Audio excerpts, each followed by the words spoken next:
welcome to the Tennessee Informer. I'm your host, Dave Vance. Our guest tonight is Representative Monty Fritts, but first it's time for announcement and updates. The Knox for Liberty Freedom Fest, celebrating faith, family, and freedom, will be held Saturday, August 19th, 2023, from 5 p.m. to 10 p.m. at Creekside, 6729 Malone Creek Road, Knoxville. Join us for a fun-filled evening of inspiring speakers and music, patriot groups and vendors, and a great selection of food and drink. Purchase your tickets now at knoxforliberty.org/freedomfest. The event lineup features Brad Stein, God's comic, actor, writer, and apologist; Ken Peters, pastor and founder of Patriot Church; Nicole Hirschberger, Tennessee Regional Manager for TPUSA Faith; Andrea Gomez, Tennessee State Director, Citizens for Renewing America; Bernadette Pager, leader, the Tennessee Chapter of Children's Health Defense; Marie Wagner, Executive Support Manager, Moms for Liberty; Brian Ritchie, Tennessee State Representative; Justin Lafferty, Tennessee State Representative; Nate Dressel, former Green Beret, owner of Frontier Coffee; Jeff Cobble, constitutional attorney, Cobble Law Firm; Willie Franklin, singer and songwriter. Booth and sponsorship opportunities are still available. Email chair@knoxforliberty.org for more information. Karen Bracken, the founder of the Tennessee Citizens for State Sovereignty, has a booth there as well, so stop by and say hello and find out more about TNCSS. For Second Amendment issues and news about the upcoming Red Flag Special Session, go to TennesseeFirearms.com. Check out the numerous podcast interviews with different legislators. The Tennessee Firearms Association annual fundraiser is September 9th in Lebanon. It's at the Wilson County Fairgrounds. The keynote speaker is Donald Trump Jr. Go to TennesseeFirearms.com and click on Annual Event to purchase your tickets. You do not have to be a member to attend. What they don't want you to know about school shootings is hurting our children. This is put out by the CDM staff, which is Creative Destruction Media. Join the conversation on Monday, August 21st. Yes, that's the same day as the special session starts. This will be at 6 o'clock at the Capitol Theater in Lebanon, Tennessee.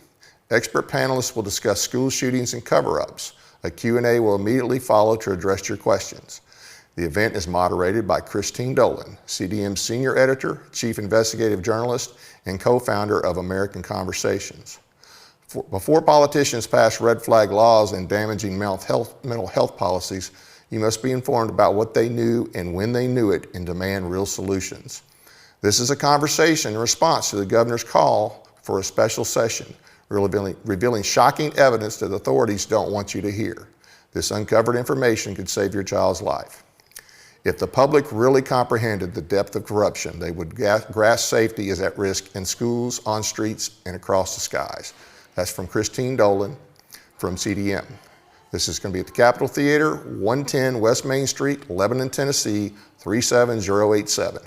Free parking, however, the cost for general admission is $25. Also, just a reminder that WDXE, a radio station in Lawrenceburg, has two very good conservative talk programs. The Kip Cabley Show airs from 5 to 6 p.m. every Monday. Kip is a freshman state representative from that area and has proven to be a solid conservative so far. On Wednesday night from 5 to 6 p.m., the chair of the Lawrence County Republican Party, Brandon Taylor, and his secretary, Lawrence Sutton, host the show as well. You can listen to them at WDXE 95.3/105.3 FM and 1370 AM or at WDXE Talk Radio on YouTube.com. Both of these shows have great guests and the hosts have a truly conservative perspective on issues. It's great grassroots radio. Both Brandon and Lawrence will be my guests on next week's show. Last but not least, if you want our state to step up and push back on our overreaching, often unconstitutional federal government, visit TNCSS at Weebly.com. Learn more about the nullification legislation we hope to get passed this session. There's no cost, it's an informational site, but we would like for you to click on the Substack tab to sign up. We need as many people as we can to show support for this effort. Also, on the TNCSS site regarding the specific issue of nullification, I recommend the Handbook for We the People, Chapter 6, Nullification by Bob Hilliard, and the State of the Nullification Movement 2022 Annual Report by the 10th Amendment Center. The historical documentation in these two sources show that nullification was not only supported by the founders, but expected. Elected officials, especially at the state level, that can't uphold their oath to the Constitution without supporting nullification when it is required. Interposition is also explained in these articles.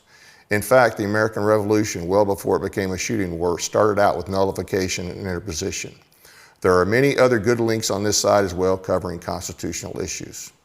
If you have an announcement from a conservative organization you want to announce on this show, send the information to tninformer.tv@gmail, the Friday before the show. The Stewart County Commission approved a resolution opposing Governor Lee's call for a red flag session by a vote 10-0 last Monday night with 4 commissioners absent. District 1 Commissioner Brian Tieber sponsored the resolution. The SEC of the GOP unanimously passed a resolution last Saturday for the same purpose, sponsored by SEC member Chris Morris of Giles County. Numerous county GOP parties and several county commissions from across the state have passed similar resolutions since Lee announced his intention to call a special session to pass a red flag law after he was unable to get the legislature to do so at the end of last session.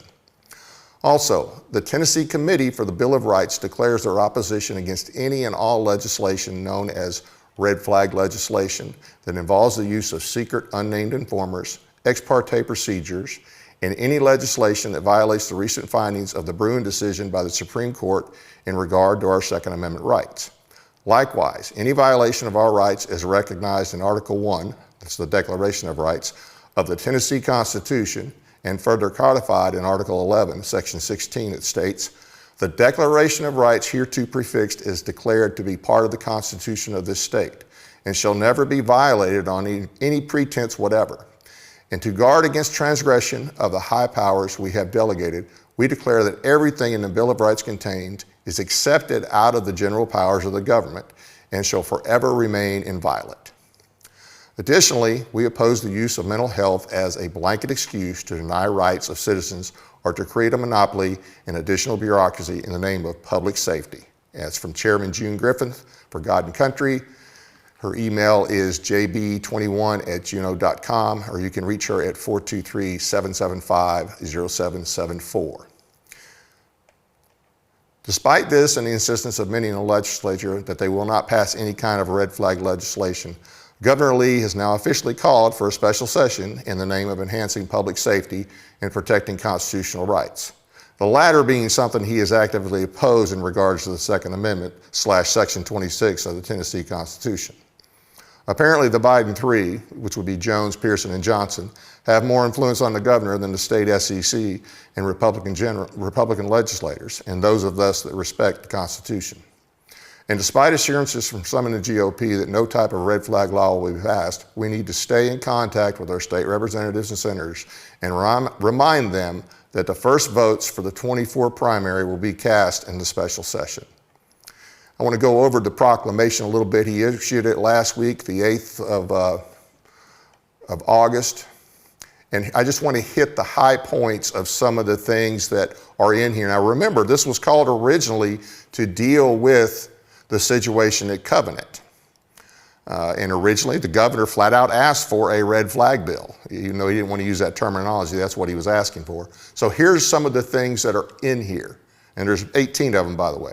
Mental health resources, providers, commitments or services, school safety plans or policies, healthcare providers' duty to warn about potential, keyword potential violent offenses, offenses of committing acts of mass violence or threatening to commit acts of mass violence, reports from the Tennessee Bureau of Investigation regarding human trafficking, identification of individuals arrested for felonies, just arrested, not convicted, law enforcement's access to criminal and juvenile records, law enforcement's access to information about individuals who are subject to mental health commitment, information about victims of violent offenses, stalking offenses, measures encouraging the safe storage of firearms, which do not include the creation of penalties for failing to safely store firearms, temporary mental health orders of protection, which must be initiated by law enforcement, must require a due process hearing, must require the respondent to undergo an assessment for suicidal or homicidal ideation,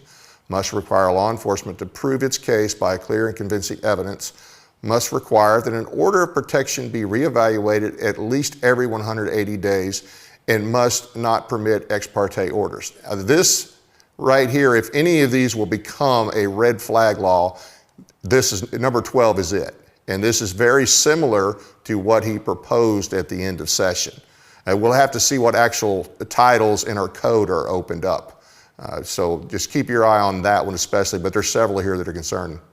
Number 13, the transfer of juvenile defendants age 16 and older to courts with criminal jurisdiction, which must include appeal for the rights of juveniles.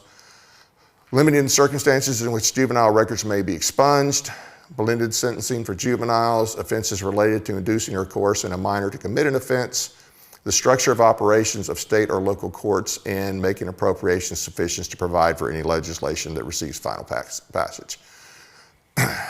So there's a lot in there. You know, if you're expecting one or two things, you got a whole lot more than we expected. Those are 18 topics, and that doesn't mean that there's going to be just 18 bills. Now to our guest, Representative Monty Fritts from Kingston. He represents District 32, which includes parts of Loudoun and Roane County. Representative Fritts is married, has 2 children, 3 grandchildren, is a Christian, a realtor, and a nuclear manufacturing consultant. He has a BS in Business and Chemistry from Liberty University, an MA in Theological Studies from Liberty University, Master of Business Administration, University of Tennessee, Executive Program for Leading Operational Excellence, MIT. He's a freshman legislator who is fighting the good fight for us.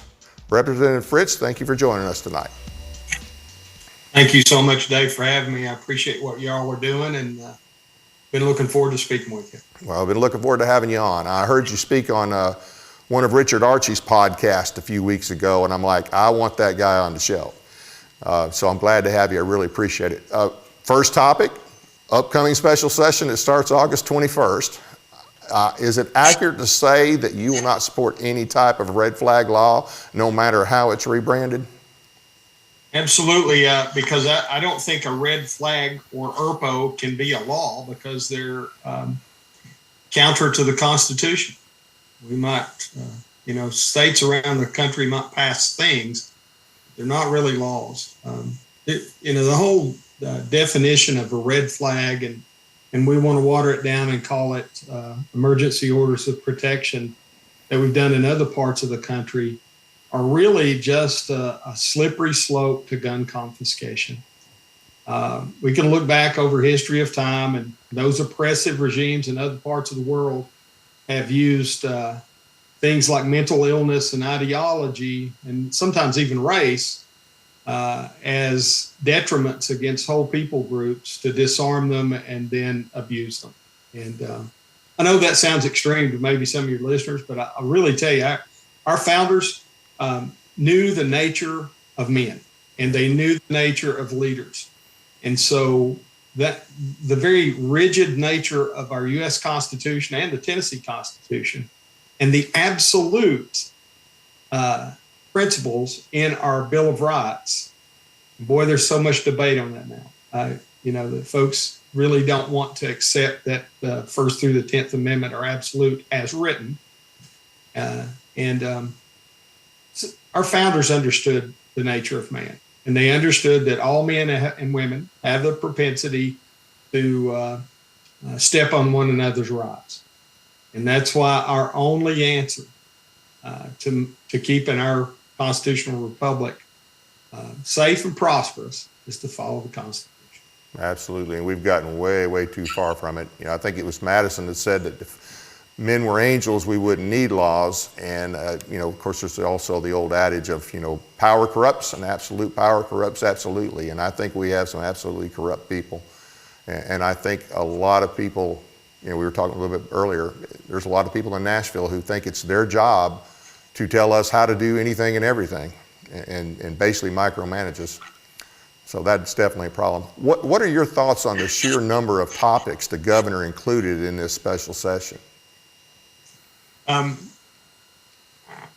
Wow, is my first thought. I know we had some good people working together to try to reach some kind of consensus, and all this started as a response to March 27th and that horrific event at Covenant School. And we seem to have lost awareness of the fact that 94% of mass shootings occur in gun-free zones. And so we start looking at other things. We look at disarming citizens. We look at making it more difficult to acquire a firearm, unconstitutional measures. And we just have become blind to the fact that we've allowed soft targets to develop all over our state and our nation, and evil people.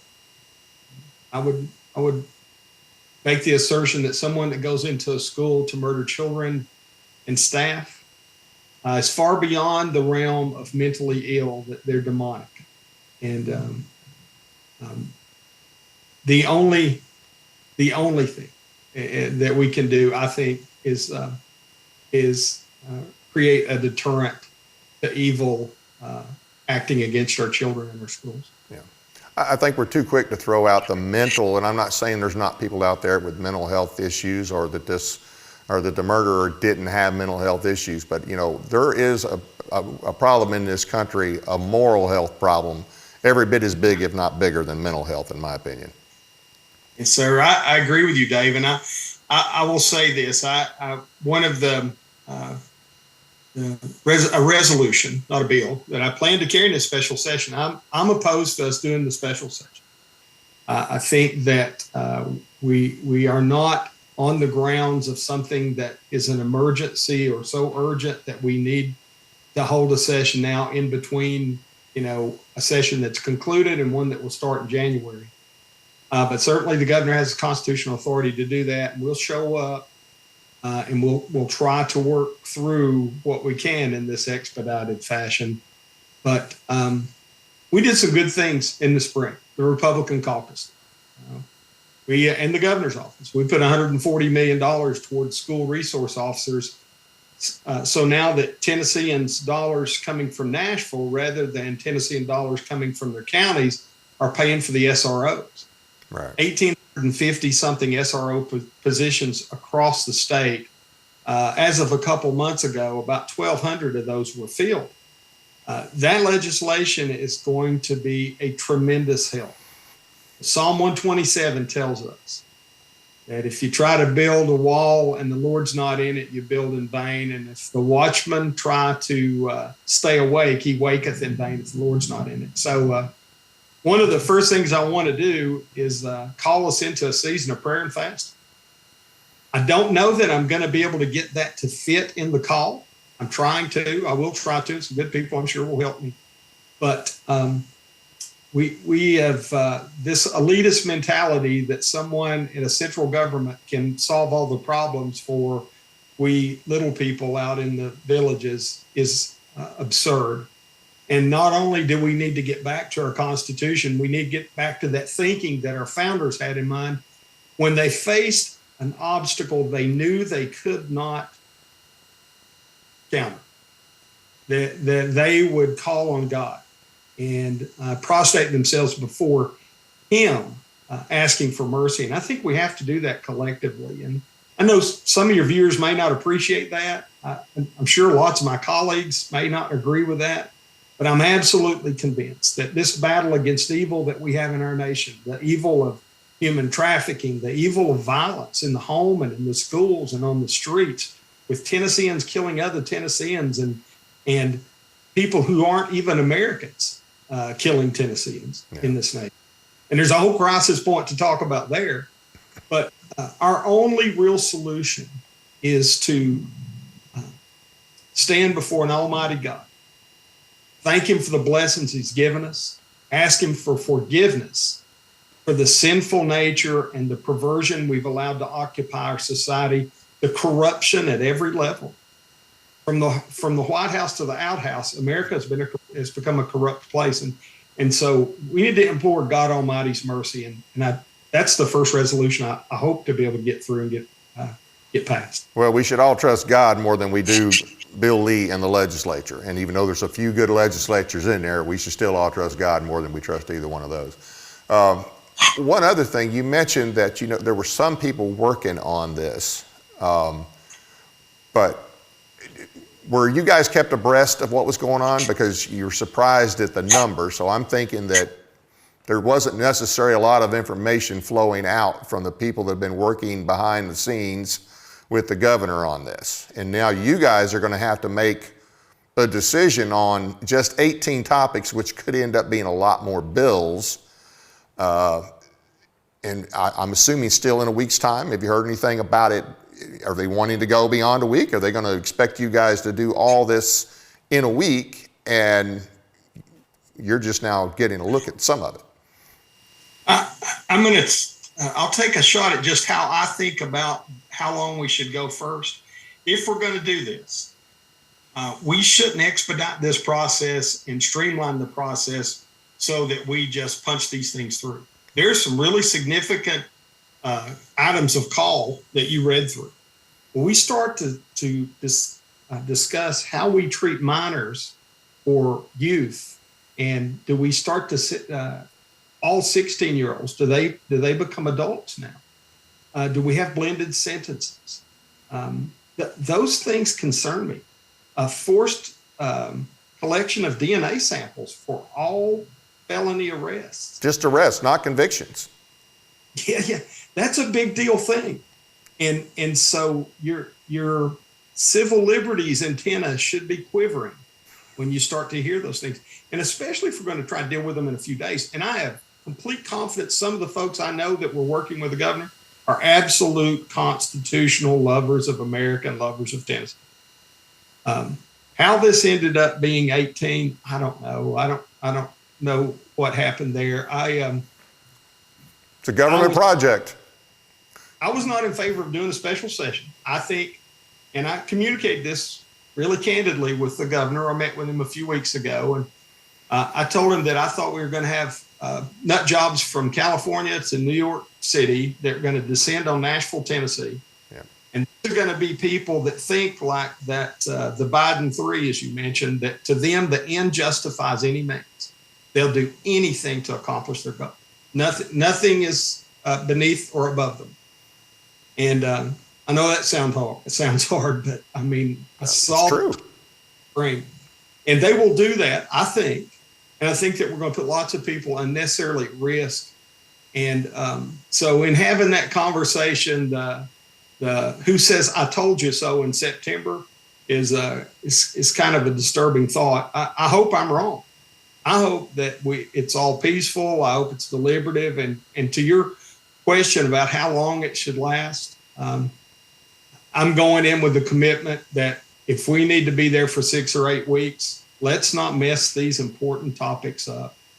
Well, I don't feel any obligation to pass anything in any one of those areas other than pray for this state and this nation. And that prayer for, again, we're a violent society. We're an addicted society.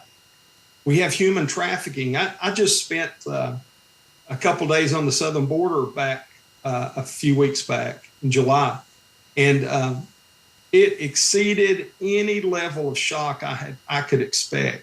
And it is a crisis and an emergency, and maybe that's something we need to deal with. And I support our good folks in the TBI doing a report, but is that it? If it's important, we're going to do a report. Let's unleash these good law enforcement people that we have in the state. Let's do more than that. Let's crack down on these godless people that are trafficking folks through the state of Tennessee, and let's lock their tails up for the rest of their lives. Let's make an example of them. If they come into these United States illegally, let's enhance the penalty so that they'll spend the rest of their life in a Tennessee state penitentiary for coming here and committing a violent crime or using a deadly weapon in commission of a crime in the state of Tennessee. But you know what? I'm going to have a hard time getting that in there with the way this is written. Well, I think more Tennesseans would support a special session on dealing with the issue of illegal aliens in our state than they do this issue. I think a whole lot more. My goodness, Dave, we have between 70 and 90,000 Americans die each year of fentanyl overdoses. And some of those people die more than once and they're Narcaned back to life. Oh, yeah. I'm for that. But that number is probably 2 or 3 times higher than the ones that are actually dying. That's a crisis.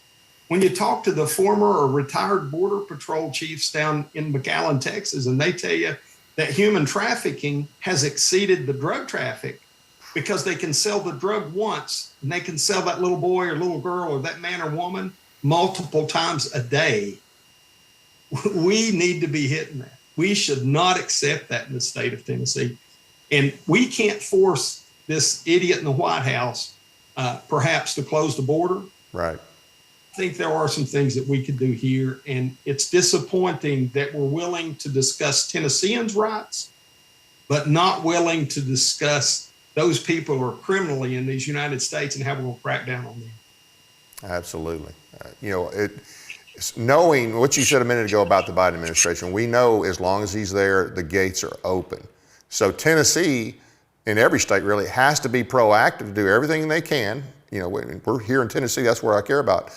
We need to be proactive about deterring people from coming here. We need to be as unfriendly and as unwelcoming in Tennessee as we can possibly be to protect our citizens. But that doesn't seem to be the mentality up there, unfortunately. And we could do a whole show on that. I might get to that a little bit later, but I've got plenty on the plate for you today. One last question on the red flag session. Any predictions on what will pass? I'm afraid to venture out on the crystal ball there. I think I have many constitutional conservative colleagues in the Republican Party that would never knowingly vote for a red flag law or an ERPO law.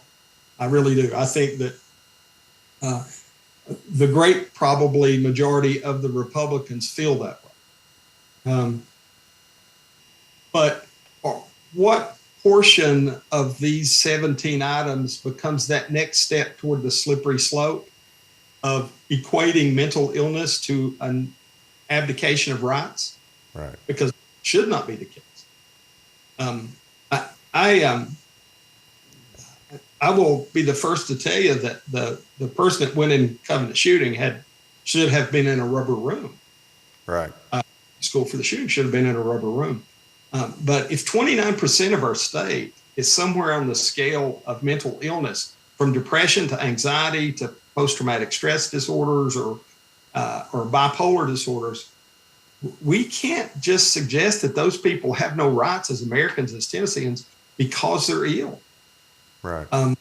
That just doesn't balance. Our Constitution, I think, always tilts in a bias of favor toward the rights of the individual. Yeah. And many of the things that I look at on that call start to inch into that bias of favor. I want our law enforcement to be completely equipped and well-funded, but constitutionally, we cannot over or superpower our state so that bias of favor toward the individual is lost. If we do, then we have lost America.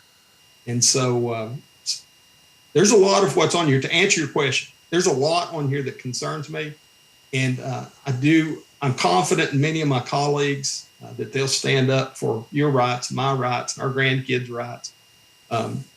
But I don't know to what degree we'll pass something. I have confidence that we will not pass a red flag or an ERPO that's branded as such. But getting into some of those slippery slope things concerns me. Right. So what motivated you to run for office in 22? I love this country. I fought for this country. I fought for that Constitution. I went somewhere else in the world and stayed away as an old guy. I re-enlisted in 2003 when we decided to send Tennessee soldiers to Iraq. I love that Constitution. I think that of all the documents outside the Bible ever written on the face of this earth, that's the most beautiful. I think that God ordained those men to bring this country into existence, our constitutional republic. And I don't ever want to see it go away. And I saw some folks doing things that told me they didn't have commitment to their allegiance to that Constitution, just to be honest with you. And I decided I was going to run. And the last thing I wanted was some has-been or some wannabe that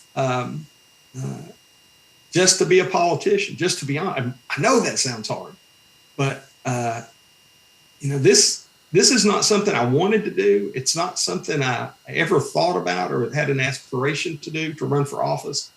I've enjoyed a great deal of it. I've really enjoyed parts of it because I like being in the fight. But it's nothing that I would want to do forever. It's important, and I think our founders wanted, citizen servants to go out and do this. I'll tell you a quick story. I set my second trip to Iraq. I sat with an Iraqi fellow. I won't mention his name. It might get him in trouble if someone wanted to see this, but he was a high-ranking Iraqi government official. And we were having lunch together one day as we were working. And I said to him, so, Bubba, yeah, Saddam is dead. What would you do in Iraq? And he said, we'd be just like America. Everybody would be free. I'd give everybody freedom. We would be free and prosperous, just like America is. But then he brought his fist up and he clasped it and he said, but I would tightly control their freedom so that they didn't abuse it. Well, I realize he's a Democrat. And, just a misunderstanding of what freedom and liberty really is. That's a true story. And so I'm afraid that we have people, I'll just say it, the entire Democrat Party today, there are no John F. Kennedys. No. They are big government, take my rights, tell me what to inject in my body, what I can say, what I can publish on Facebook, what kind of gun, if any, I can own. These people are absolute Marxists. And absolutely. And so I think I'd bring that old Iraqi boy over here, and he might be able to calibrate them to a little more conservative position. Well, I believe that today, with the Democrats, you've got three types. You've got the uninformed, the misinformed, and the Marxist. And it's the uninformed and misinformed that elect the Marxist. If you're an elected official today and you're a Democrat, it's hard. I don't see how you reconcile that with your oath to the Constitution. Unfortunately, the GOP, which has a great platform, we have no shortage of people that don't uphold it. And many, I don't think, really actually believe it. Anyway, so. And I think you're exactly right. And I'll say this back to, just because I don't think we can overstate this, that back to your point about morality in America. This is, I made a commitment not to be politically correct, so I hope you can edit this out if it hurts your show. You say what you want to say. Any person that thinks it's okay to reach up in a mama and murder a baby, they don't have the common sense to be able to legislate. Any person that thinks that it's okay to allow drag queens to get out and perform vulgar sex acts in front of little boys and little girls and do story time hour with them, their mind is so reprobate sick, there's no way they can pass a good law. Absolutely. And it's kind of where we are today. And I can give you all kinds of litmus tests that would, I would assert that their mind is gone and they have no business holding office. I agree, 100%. You'll get no disagreement from me on that, on either one of those. Let's talk about some of the legislation you sponsored and basically just talk a little bit about the intent and then the status. So we've got House Bill 0694, and this I think was this is one of your first ones. Prohibits a person, political subdivision, or a public official in connection with the state emergency from categorizing or proclaiming by order, rule, or regulation that a lawful occupation is non-essential, or otherwise proclaiming by order, rule, or regulation that a lawful occupation is prohibited from operating based on what the lawful occupation is. And we know if you were in Tennessee during COVID, you know that's in relation to one of Bill Lee's emergency orders, who basically arbitrarily decided that some people's jobs that they supported their families with were non-essential. Yeah, I think it's awful. It was that was one of the underlying factors that kind of prompted me to run for office too. So we told Rosa Parks that she couldn't ride on the front of the bus. She had to get up and give it up to a white person because her skin was black. We told 4 young men in Woolworths, North Carolina, that they couldn't eat at the bar because they were black.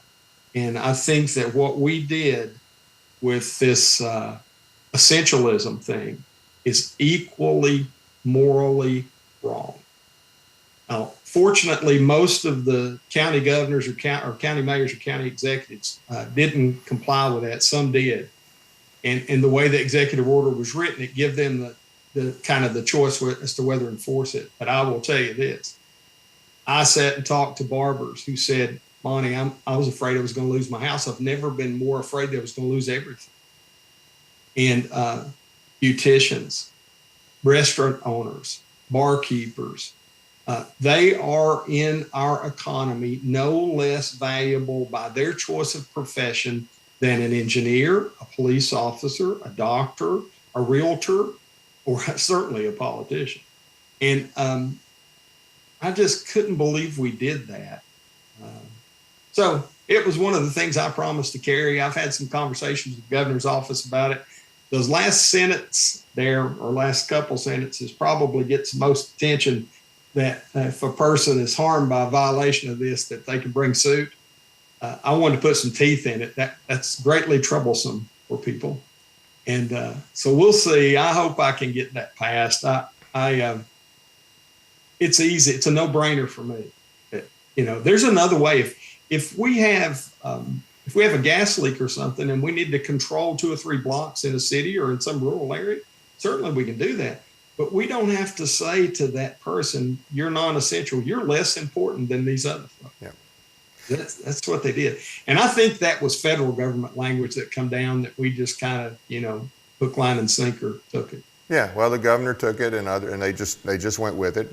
The same governor that has shown he doesn't respect our Second Amendment / Section 26 right in the Tennessee Constitution, thinks that right is non-essential, declared jobs non-essential during the COVID scam.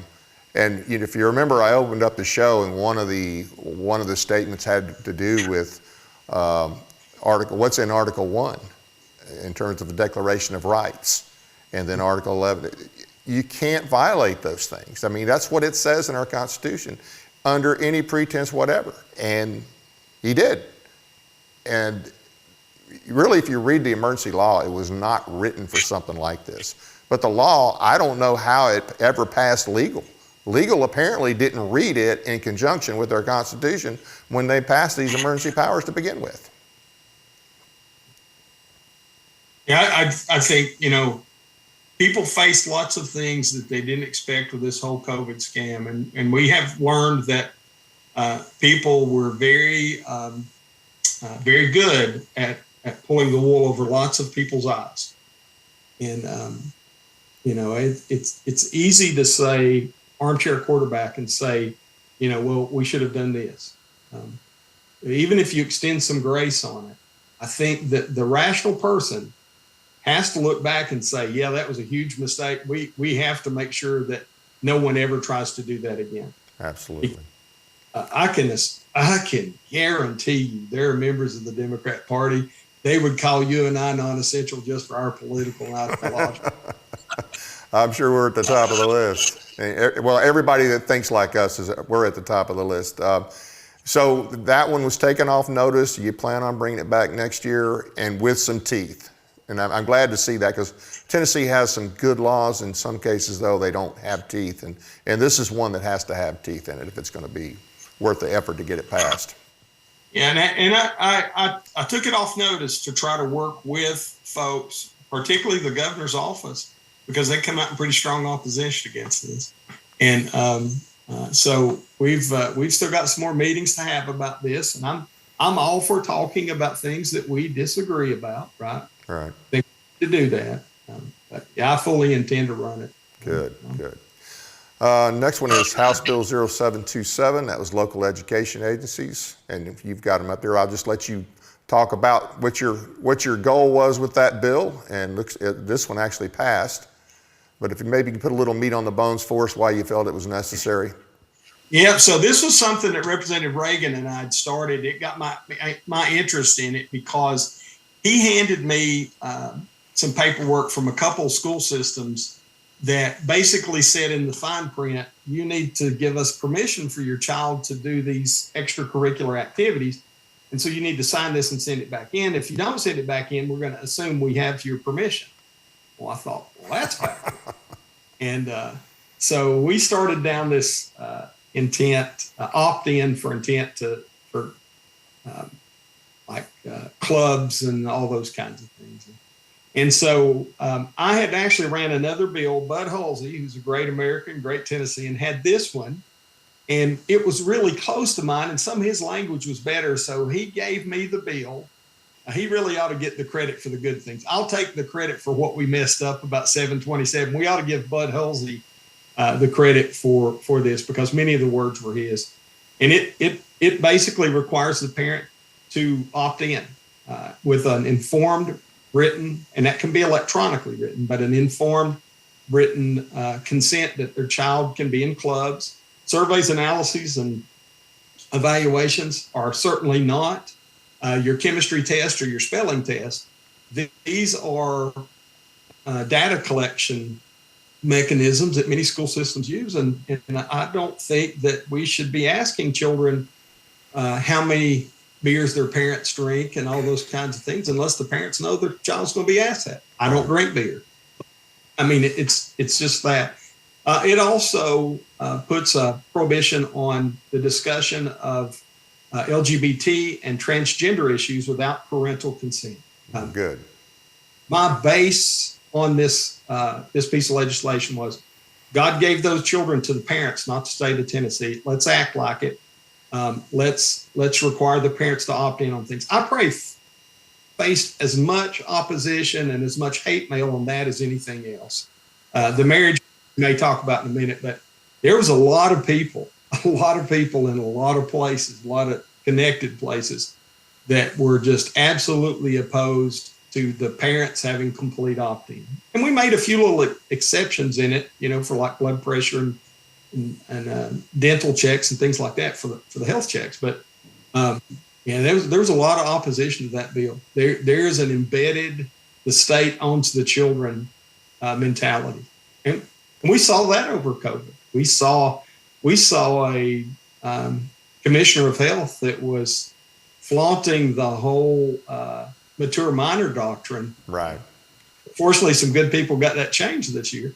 But there's a mentality of some of these elitist thinkers that, God just made them smarter than everybody else, and they get to decide for all of us. And they get to raise your kids. They get to take your job over from you and decide what your kid does or doesn't do. Well, that's a problem. Yeah. So I'm proud of that piece of legislation. But again, for all the good in it, that should go to Bud Halsey, and people like Janice Bolin on the Senate side were warriors for that. So. Yeah, well, they're both top notch. I haven't had Senator Bolin on the show yet, but I've watched her for years. She does some great things, and did have Representative Halsey on here. Matter of fact, that's certainly supporting his nullification bill, but he's a great guy. I thought the speech he gave in the committee in reference to his nullification bill, I thought every kid in school should have to hear that. Matter of fact, I think the rest of our legislature that wasn't in there should have to sit down and listen to it. The next one is House Bill 0846, Internet and E-commerce. Yeah, I'll give you the really abbreviated version of that. It's, first of all, in today's economy, we need access to the internet. Our Tennessee Constitution in Article 1, Section 29 talks about free navigation of the Mississippi River. In 1796 and 1800, the Mississippi River was the gateway to the world. Today, it's the Mississippi River, but it's also the internet. Right. So it's a good thing to have companies like PayPal and Venmo, because they allow small entrepreneurs to be able to make a product and sell it all around the world, and they don't have to set up all the financial basis to do it.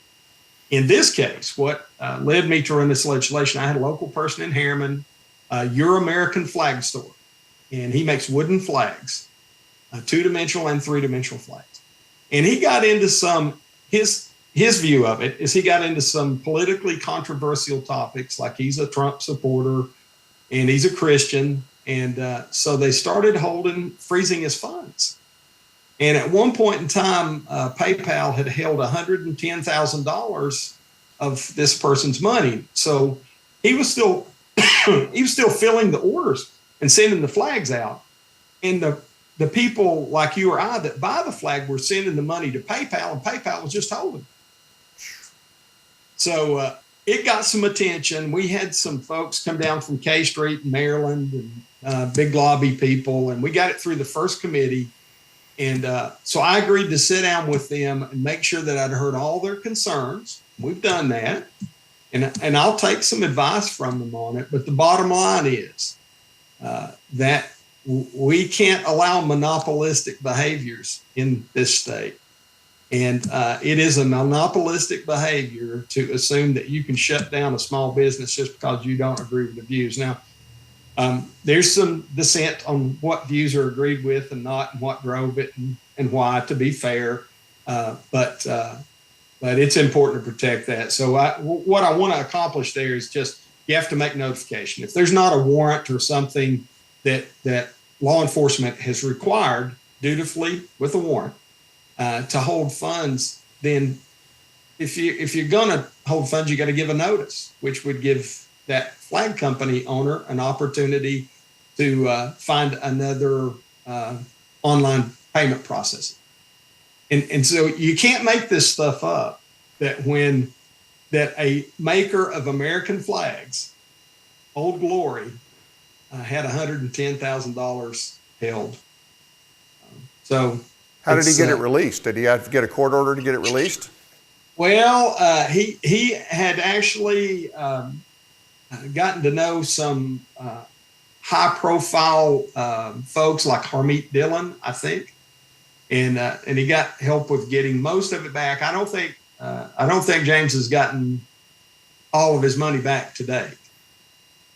So we're going to work on that. You know, you see in the writing there, commerce should be fair and equitable, and there should be some rules in place. And I certainly understand some of the rules and fairness that the online payment processors have in place to protect themselves. But there's an inclination just to not have to play by the rules of everybody else in some cases. And in this one, I think they had that. I think they had the mentality of that they could just hold the money, and they did. And so there's nothing yet that actually forces their hand in terms of releasing the money. That wasn't addressed in the bill, and hopefully that'll be addressed in a future bill. Yeah, mine is to fix the problem so that we make it illegal to do that in the state of Tennessee. And so, again, we got it through subcommittee. I think because we had two members of the subcommittee, if you go back and watch that they had their funds held by a PayPal type organization as well. One for a rent type deal, and the other for something campaign related. So there's lots of empathy in the legislature, I think, right now for this. I'm sure a few people's heads will explode, but we'll do what's right. There's some conversation about, we have to protect our seniors, and I'm all for that. My focus on this is to get that link between the purchaser out in the internet land and the online payment processor. Once that deposit's made, send those funds to the manufacturer, or tell them you're not going to, and give them a chance to do something else. Okay, fair enough. All right, the next one I'm sure will be we'll draw a little bit of attention. HB 0878, marriage. Yeah, so we got that through the House, and timing didn't work out for the Senate side of it, but it's really simple. It's that language that you've got up's a little more complex. That's what the language started. What we passed through the House and sent over to the Senate for consideration is 10 words, one sentence. A person shall not be required to solemnize a marriage, period. It takes off of the beliefs and all this kind of stuff. And you would think everybody'd be okay with that. Who wants to force a pastor or a county mayor to perform a marriage ceremony? Well, that would be the left. Well, yeah, you're right. It would be a very loud cross-dress section of the left that was prominent in that, just to be honest with you. And those words are just simple. Just don't force a person to solemnize a marriage. Lots of hate mail on that. Good Lord, that's pathetic. And so it didn't get very far this year. Well, it got through the House. I think we can get it through the Senate. And I'll be honest with you, I'm trying to protect our pastors and our county mayors and whomever else does marriage ceremonies. Right. You shouldn't be forced to perform a marriage. It should be okay to say, no, I'm not going to do that. Right. Yeah, that's a basic freedom, not to do something that you're not. Yeah. Good Lord. It's a shame that we have to have. I mean, that's a statement on where we're at when you have to pass bills like that. Well, it is, and it's as you and I chatted a little bit earlier. I've tried to focus on things that promote freedom and promote constitutional rights. We have too many laws that restrict. We have too many laws in general, I think, and that makes it complex and hard to enforce. It makes it hard on the enforcement side of things to keep up with all the laws we pass. So I don't want to introduce a bunch of legislation. Right. But I can promise you that based on what I've seen, there is a clear and present threat to our pastors and to our county mayors and judges, whomever else does marriages, that they would be forced to do a marriage that they don't want to. And we get several examples of that. The left always wants to take it to one thing, and so fortunately we got it past the House. Hopefully we'll get it through the Senate. All right. And the last one is House Bill 1189, Remedies and Special Proceedings. And this has to do with qualified civil liability action. So I'm an absolute Second Amendment rights supporter. I think shall not be infringed, could not be clearer. I think the Tennessee Constitution, that we have a right to keep and bear, that's absolutely clear. But you have no ability to exercise that right if you can't procure a firearm or ammunition or firearm parts. So this legislation provided something very similar to what the federal government has in place at this point in time, that Joe Biden is trying to convince Congress to get rid of. And the left wants to do anything to take your guns. Those screaming idiots that are in state capitals all over, decrying guns is the problem, the root of all evil. They'll do anything. And that includes these big lawsuits against companies like Remington, where large settlements are made, and then Remington is of no more. Yeah. So this legislation does is for manufacturers of firearms parts, and ammunition located in the state of Tennessee, that you have protection against what I would call frivolous type lawsuits. And it's a rather lengthy bill, but it's not intended to protect product that is unsafe or misrepresented, and those things are called out. But just because an evil person uses a firearm to commit a heinous crime doesn't mean that we should A, shut that company down, and B, deny all the other citizens the right to keep and bear. Tennessee ranks, I think, number one per capita of firearms, ammunition, and ordnance manufacturing jobs in the United States. We rank somewhere between like third and seventh if you break it down between shotguns, pistols, etc. Where Smith & Wesson is coming into Blount County, 600 to 800 manufacturing jobs there. And this is one Tennessean that's tickled to death to have Smith & Wesson here.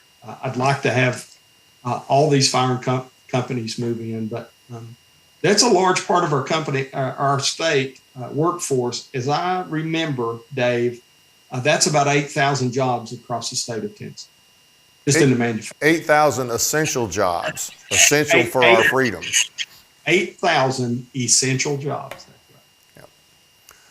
Well, I tell you, we certainly can't trust the federal government on this, and it's a shame that we can't trust our governor on this at a time when all of our state government, at least the governor who claims to be a Republican, and all of the Republican legislators should be stepping up and defending our Second Amendment, we're having to go through this garbage of a special session because Bill Lee originally wanted to pass a red flag law.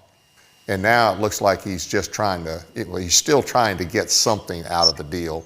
And even the other things that he's pushing, like you say, are a slippery slope.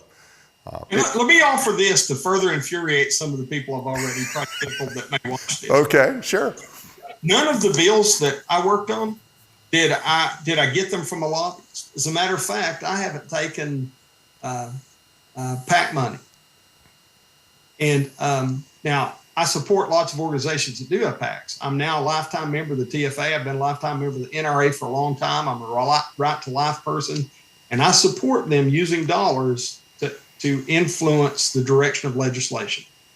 But just for all those little soft lefties out there, there was no input from any firearms manufacturer that went into that bill that we just talked about. That all originated in Roane County, Tennessee. And there are a lot of us that think that way. And we want our rights to be protected. And quite frankly, it offends us, we the people, when we have these elitist people decide that they can manage our decisions better than we do. And I think there's a lot of folks that have been kind of rubbed raw with that. And so I'm proud of the fact that that was a organic bill, if you will. It had no lobby influence. I didn't even talk to anybody from those companies before we got it passed and before it signed into law. Well, that's great. That's great. You know, lobbyists some of the lobbyists down there are a concern. I mean, granted, I personally support the gun lobby, as they call it, especially within the state, the TFA, and of course, Gun Owners of America. Those are two that I support. But I do like the fact that this was just an organic bill. I think that's great that that you didn't have to go to any of them, and you don't have to. I mean, if you know what's right, you just put the bill out there, and you seem inclined to do that, and I appreciate that. One last topic I want to hit on, and it's not actually listed up here, but we did talk about it a little bit, the 10th Amendment. You know, I mentioned Bud Halsey's bill to pass a nullification bill this session. And basically all it does is it creates processes for nullification within our state. Before you were in the legislature, it's going back to fall of 21 during COVID, they actually passed a joint resolution, both the House and the Senate, it was the 10th Amendment, and I can't remember the title of it. I think it was SJR 9005. But if you read the language in there, it was all about nullification. It was all about the fact that the state has a right to nullify unconstitutional laws, and that we don't have to obey unconstitutional edicts from the federal government, and that we can fight back and will fight back, and not just in court. And so I was surprised to see that resolution passed with the exception of a very few people. It was sponsored by McNally, which was enough of a shock in the Senate, and then by Sexton in the House. But there was only a few Republicans that didn't sign on to it. So they passed this resolution. And then 18 months later, Representative Halsey has a bill to actually put teeth into that resolution, actually create some processes for nullification, which, the more I read our history, and I think it's like I said in the opening remarks, our country was founded on the idea of nullification. What does everybody think the American Revolution was? You know, all those years before we fired the first shot, we were using nullification. So I think the 10th Amendment is critical, and I'd just like to hear where you are at on the 10th Amendment. I think I know, but I'd like to hear it, and I'd like the audience to hear it, where you're at on the 10th Amendment and the issue of nullification. Congress has 18 enumerated powers. And the President of the United States has no power to, by edict, make law. As a matter of fact, his executive orders only really apply to the executive branch and to the military within certain constraints. And so we've allowed ourselves to get into this place where we have an uninformed public and sometimes uninformed unprompted, uninformed politicians that have just kind of gotten accustomed to the feds send money and they put hooks on it. Well, the first form of bondage is taxation and control of our financial resources. Yep.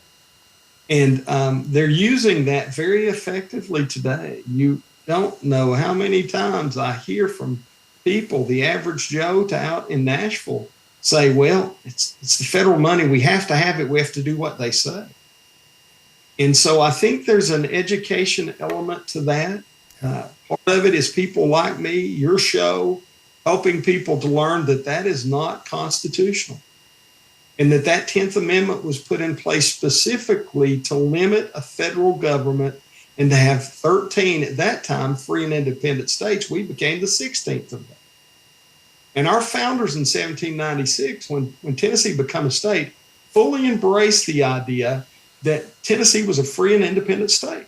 When you read through our Constitution and it talks about the governor being the commander-in-chief of the Army and the Navy, it tells you exactly what the thought process was then.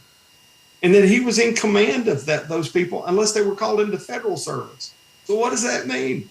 That means in the days of the frontier, that governors had the authority to send out armies to do things, whatever those things were. And we've gotten so far away from that today. We have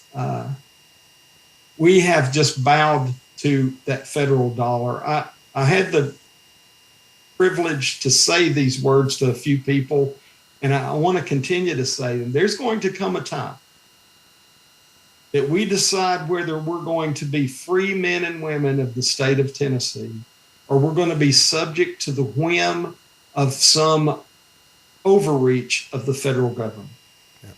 If we had presidents, Republican and Democrat, from Bush to Clinton to whomever, to Trump, I'll put them all in the category, the whole spectrum of them. They would assert from that executive office the fact that the states are free and independent. Our congressmen would do that. Some do, but it's a small number. Right. If you look at a new American scoring of our U.S. Congress and Senate, it's awful.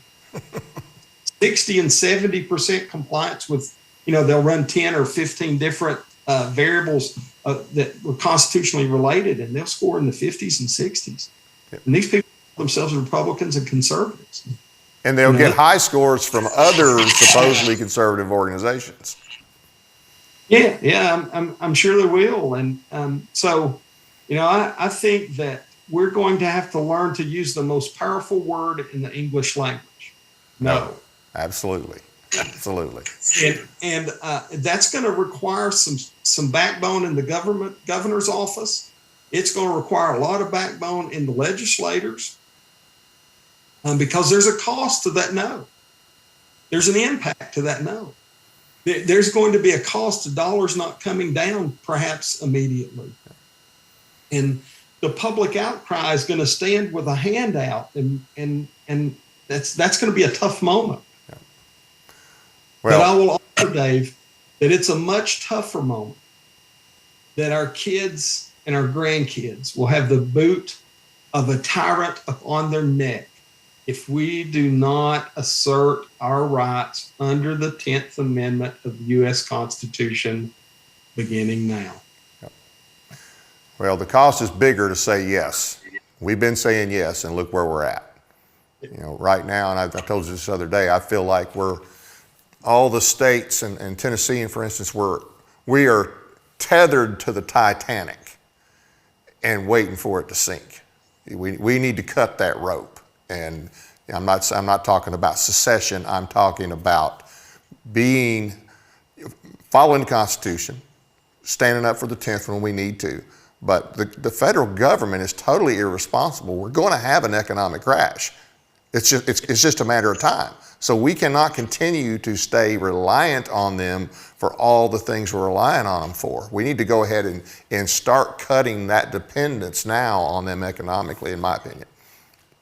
I agree with you, and I want to offer this for whomever may watch this, so that we I end on a positive note, because I am thankful for an attorney general that's been willing to pursue some of those pushbacks against the federal government.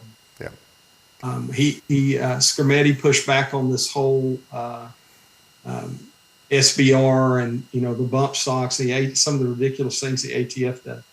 And I am thankful that there are many members in the House and many members in the Senate that they have a little spirit of our forefathers in them. And they will stand up politely and assertively and say, we need to make a difference here. We need more of those. Yeah. So I'm encouraged by all those things. One of the things that encouraged me most when I got to Nashville as a rookie politician was how many people really, I think, trusted the Lord to help them in their decision making, and probably feel called of God to be there. Good.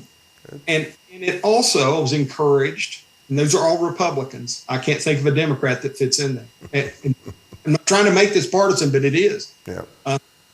And I am encouraged that some of those men and women will carry what are considered to be politically risky bills. Right. And stand up and speak out. So we're fortunate to have that. One of the reasons that Tennessee is leading the way for the nation in many respects is because we have enough people that are willing to put themselves on the line. I go back to the spring when we had to expel or vote. I voted to expel all three of those people. Right. As you should have. Yes, absolutely. And there are many other Marxists in the Democrat Party. Oh, yeah. They're just maybe not as whatever as those three. I don't know if it's bold or stupid, but they are, it's full of them. And so what you saw is a majority of your Republicans were willing to stand up and do something that was really hard to do.